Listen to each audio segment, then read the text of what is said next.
देखिए, आपको हम बताएं कि जब हमारी सरकार बनी बनी थी जी। तो राज्य में हमेशा जो पलायन है उसको लेकर चिंता हुई है। और हम लोगों ने सरकार बनाते ही पहले ही विधानसभा सत्र में मैंने घोषणा करी कि हम ग्रामीण विकास एवं पलायन आयोग बनाएंगे राज्य में, जो जी। पलायन को लेकर के अध्ययन करेगा और उसको कैसे रोका जा सकता है, रोजगार के अवसर कैसे उपलब्ध कराए जा सकते हैं, इन सारी चीजों पर यह आयोग अपनी सिफारिशें सरकार को देगा। और हमने शरद सिंह नेगी जी डीजी फॉरेस्ट थे भारत सरकार में, रहने वाले उत्तराखंड के ही हैं, और हिमाचल कैडर के आईएफएस अफसर थे, तो उनको हमने उसका उपाध्यक्ष बनाया। मुख्यमंत्री उसके अध्यक्ष हैं और उसके द्वारा हम लोगों ने पूरे उत्तराखंड का अध्ययन कराया। और कई जिलों में, मेरे ख्याल से 5-6 जिलों में तो एक एक गांव का भी अध्ययन सामने आ गया है।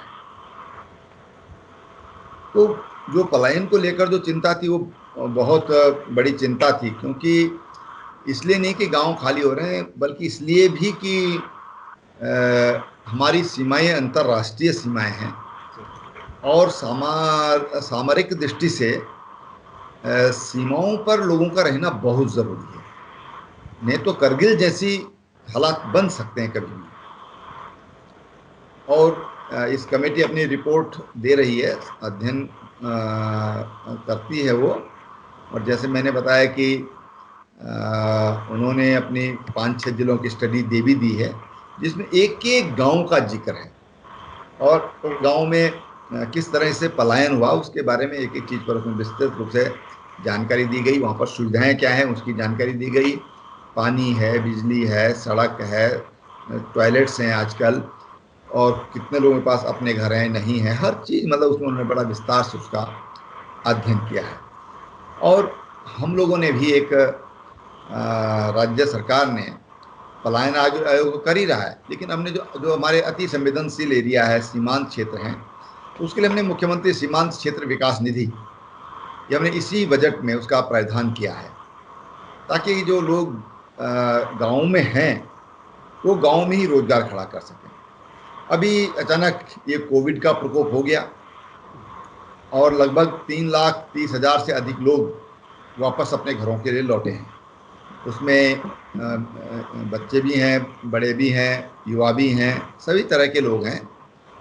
और हमने तुरंत ही एक काम यहाँ पर किया, मुख्यमंत्री स्वरोजगार योजना राज्य में हम लोगों ने लागू की, और जिसमें तमाम तरह के वो काम हैं जो करणीय हैं, जिनको किया जा सकता है, चाहे ट्रेड से संबंधित हों, एग्रीकल्चर हॉर्टिकल्चर से संबंधित हों, या इंफ्रास्ट्रक्चर से संबंधित हों, तमाम जो कार्य हैं वो उससे आच्छादित होते हैं। और उसके लिए बजट प्रावधान किया गया। और जो जिला योजना हमारी होती हैं उसमें भी 40% का बजट केवल स्वरोजगार विकसित करने के लिए हो, इस तरह की व्यवस्था हमने जिला योजना समिति में करी। और आज उसमें युवाओं ने बड़ा आकर्षित हुए हैं युवा उससे, युवा उसमें आना चाहते हैं, उन्होंने उसमें काम भी प्रारंभ किया है। इसके अलावा आप तो पहाड़ के हैं, तो इसलिए आपको पता है कि उत्तराखंड में जो चीड़ है ये बहुत बड़ी संख्या में है। एक अनुमान कहता है 26-27% जो हमारा फॉरेस्ट है वो चीड़ से है, पाइन से ढका हुआ है।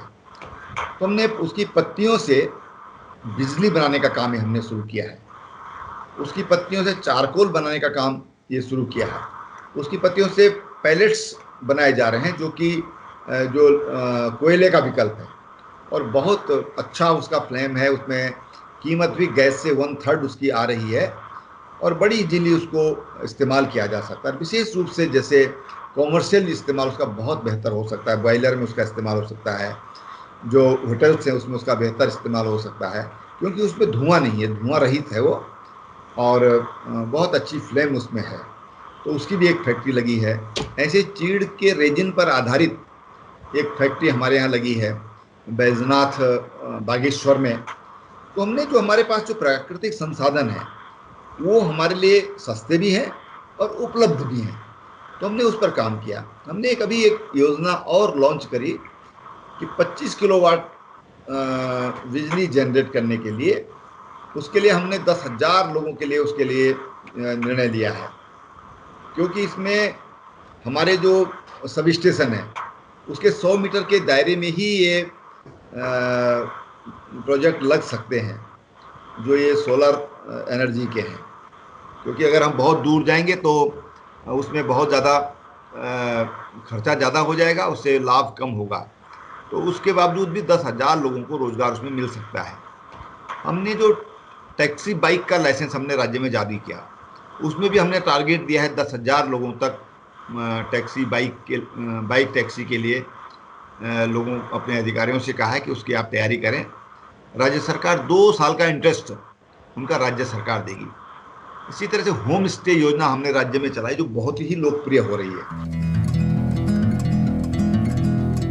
हमने जो सैंपल सर्वेस का किया था, 45% लोगों ने कहा कि हम वापस जाना चाहते हैं। तो वही है, 45-47% लोगों का कहना है कि हम वापस जाएंगे। लगभग इतने लोग चाहते हैं कि हम अपने घरों में रहें और वो अपने आप को यहाँ ज़्यादा सुरक्षित महसूस कर रहे हैं।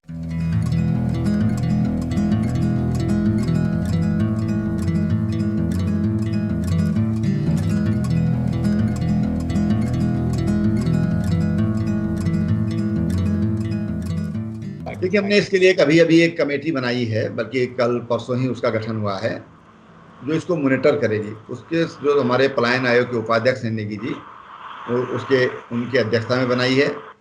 हार के यहाँ पर किसानों के बीच में बहुत ही जिसने कृषि के क्षेत्र में कह के उत्तराखंड में बड़ा क्रांतिकारी काम किया है, उसके जो संरक्षक हैं कुंवर साहब, डॉक्टर कुंवर, उनको उसमें रखा है। और एक हमारे आलोक भट्ट हैं जो चार्टर्ड अकाउंटेंट हैं पेशे से, वो इन 3 लोगों को उसमें रखा है कि वो जिला स्तर पर इसकी मॉनिटरिंग करेंगे और ये मुख्यमंत्री कार्यालय से लोग संबंध होंगे, उनकी रिपोर्ट सीधा सीधा मुख्यमंत्री को होगी।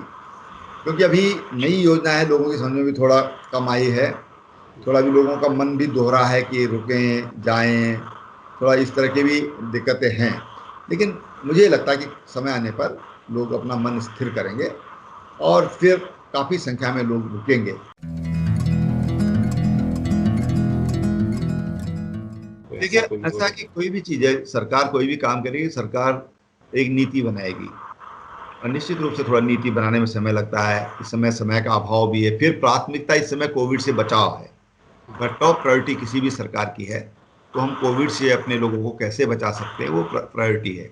लेकिन हाँ, अब नीतियाँ बन गई हैं। मैंने जैसे बताया कि उसके लिए कमेटी भी बन गई है, उसके लिए जिला स्तर पर जिलाधिकारियों को निर्देशित भी कर दिया गया है।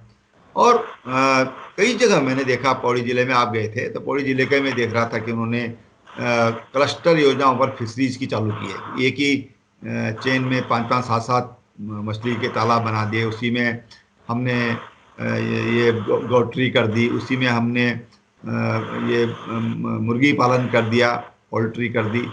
ऐसे लोग वहाँ पर प्रारंभ हुए हैं। और अभी हम लोगों ने एक और योजना लॉन्च किया है कि लोग पॉली हाउस यानी संरक्षित खेती करें, तो उसकी दृष्टि व्यवस्था की है। अपने किसानों के लिए हमने 3 लाख रुपए तक का ऋण ये ब्याज मुक्त किया है।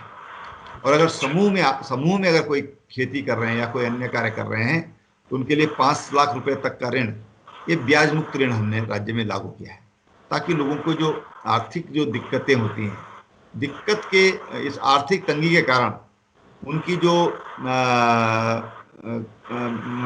उनकी काम करने की जो क्षमता है वो प्रभावित न हो।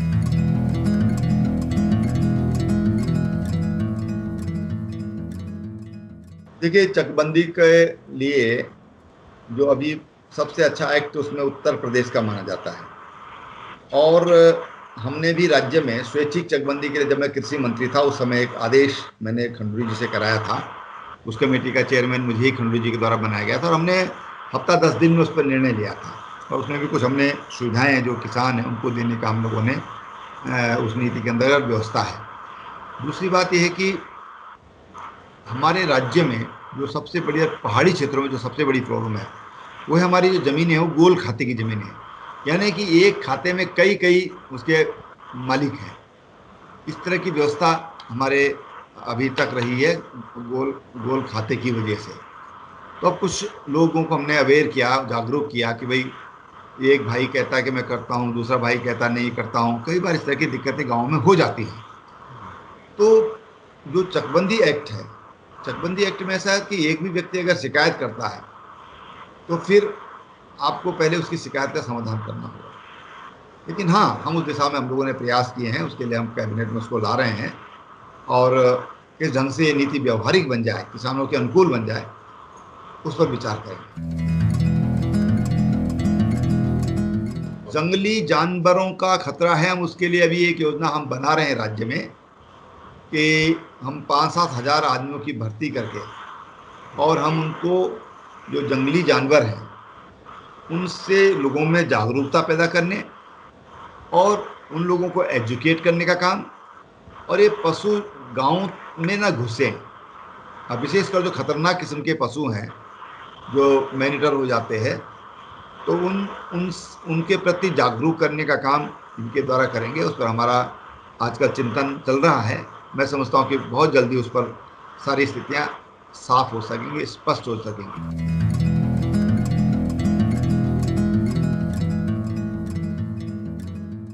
देखिए, ये भारत सरकार की योजना है, लेकिन खेती उसमें सम्मिलित है, लेकिन शॉर्ट टर्म खेती नहीं है। जो 3-4 महीने की जो खेती होती है वो उसमें सम्मिलित नहीं है। उस दिशा में हम लोग प्रयास कर रहे हैं।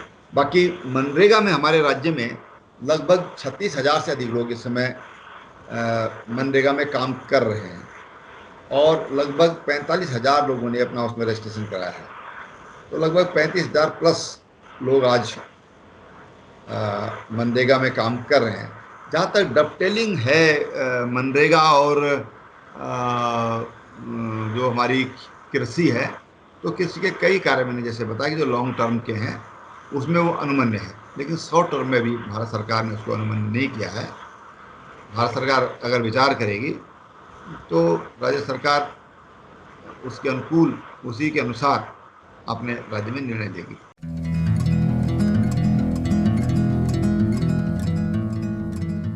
अभी हमारे राज्य में जो पर्यटन है वो लगभग 6 महीने का होता है और शीतकाल में पर्यटन लगभग पूरी तरह बंदी जैसी स्थिति हो जाती है।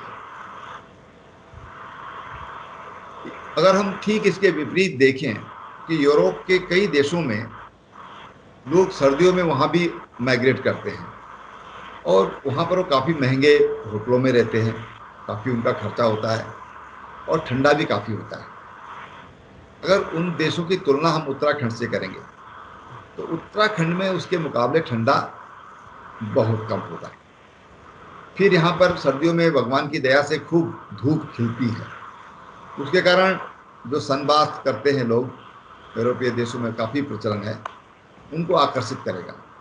तो हमारी कोशिश ये है कि हम जो 6 महीने का भी हमारा पर्यटन है ये 12 महीने का कैसे हो, उस दिशा में हम लोग काम कर रहे हैं।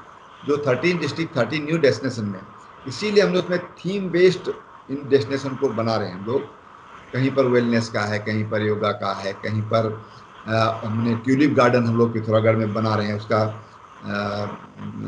स्थान भी चिन्हित हो गया, उस पर काम भी प्रारंभ हुआ है। पिछली बार वहाँ पर काफ़ी बहुत अच्छे फूल ट्यूलिप के खुले थे और ये भारत का सबसे बड़ा उद्यान होगा ट्यूलिप का जो हम लोग बना रहे हैं। लगभग इसमें 50 हेक्टेयर लैंड पर इसको बनाने की भविष्य में योजना है और अभी जो देश में है वो भी 4 हेक्टेयर में। अभी ये कश्मीर में भी एक ऐसा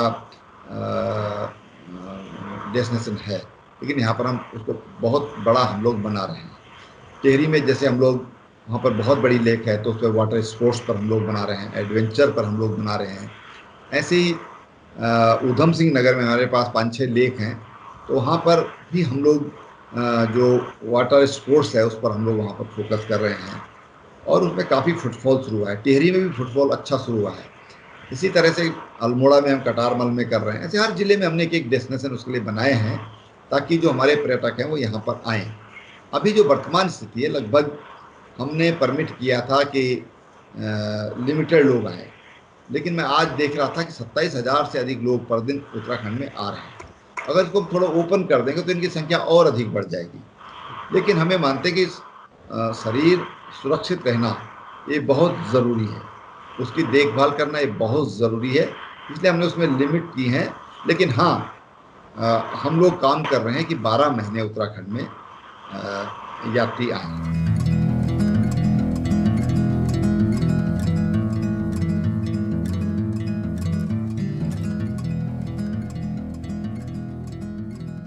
ऐसा है कि माना कोई वेजिटेबल्स करते हैं, कोई जो हमारे पहाड़ी अनाज हैं, विशेषकर ऑर्गेनिक हमारे उत्पाद हैं, अगर ये बल्क में पैदा होंगे, वॉल्यूम में पैदा होंगे, और वॉल्यूम में पैदा करने की हमारी पूरी उसमें प्लानिंग जो हमारी चल रही है, उसी हिसाब से हम लोग चल रहे हैं।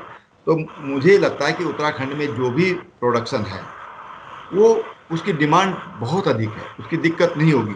लेकिन अभी दिक्कत ये कि एक तो किसान संगठित नहीं है, कोऑपरेटिव्स और कोऑपरेशन जो होना चाहिए किसानों का आपस में, वो अभाव है। तो इसलिए हमने कोऑपरेटिव के माध्यम से हम इनकी फंडिंग कर रहे हैं, ताकि इनके भविष्य में इनकी कोऑपरेटिव्स बन सकें और ये जो इनका जो भी प्रोडक्ट है उसको मार्केट मिल सके।